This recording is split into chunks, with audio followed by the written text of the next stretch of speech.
Today is January 18th, 2024. This is Inglostick, host of the updates, bringing you your daily Wuthering Waves update.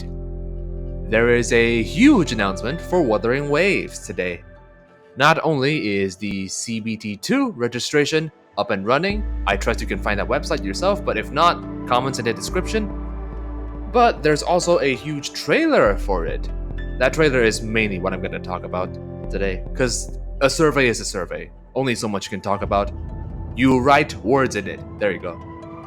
So, the first thing that pops out, graphics are a hell of a lot better. You might think, oh wow, fucking backpedaling now, are we? Back from what you said way back when? Well, let me say my piece. You're not wrong, actually. I'm backpedaling. They actually did find the balance between it being colorful and dull. I'm not gonna disagree with the reactors there.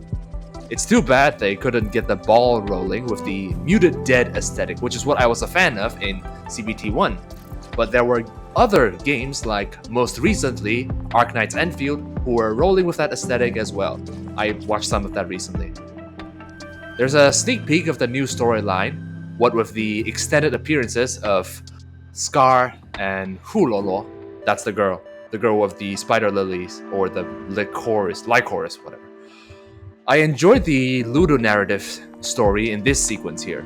You run into Scar for the first time, Scar wipes the floor with you, then you make your journey, meet some playable characters, dip your toes into the playable content, I see potential multiplayer, Kuro, and come back a more confident and stronger person.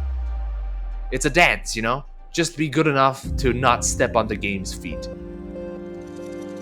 So the new characters that were revealed in this beta, first the Fist Girl, the archetypal warrior monk with the blessed weaponry of her gauntlets, let her fist be guided by purpose and tempered by discipline.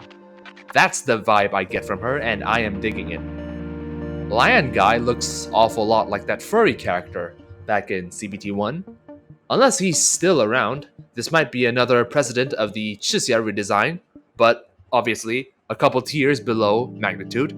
It's not that fucking massive whiplash I got way back then. He's still the Lion Dance character, and I'm sure this will attract the attention of the wrong kind of people.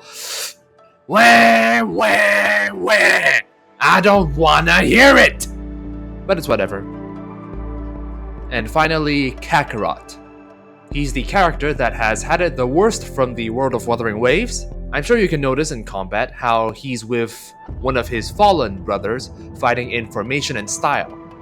His ultimate animation seems to have two stages, a little bit piece of DNA inherited from Punishing Grey Raven, who especially loves two-stage ults. But other than that, he seems to be a broad blade character. The broad blades of this game will still be handled with quite the finesse. That is reassuring to see. And finally, I want to talk about this character, Jingxi. In the previous trailer, she had less than a second of screen time. In the story of CBT1, she took a bit of a backseat, in no small part thanks to the lackluster storyline. But now her presence is definitely highlighted, as this is the monarch, the big cheese of the city. It seems to me that she'll be a much more active force in the character-driven narrative. I look very much forward to it. If I can get in, of course.